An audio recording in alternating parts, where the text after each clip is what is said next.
එදායින් පස්සේ ඔය කලද ඉන්නේ ඔය මොකද කරන්නේ වාට මහන්සිද කොටින්ම කියනවා නම් දුක සැපවත් හොයන්න ගියේ නෑ මම මත්තම නැහි ඉන්න බව දැන දැනත් මාව දාලා ගිය ඔයා වෙනුවෙන්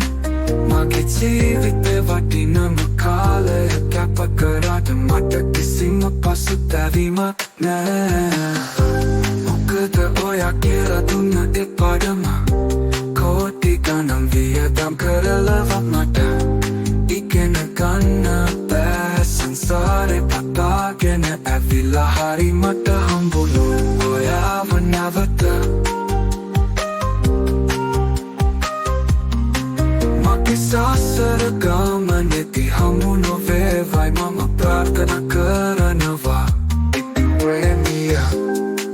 මගෙන් ඔබට සංසාරික විරාමයක් ඉතින් මම එදායින් පස්සේ ඔය කලද ඉන්නේ ඔය මොකද කරන්නේ වාට මහන්සිද කොටින්ම කියනවා නම් දුක සැපවත් හොයන්න ගියේ නෑ මම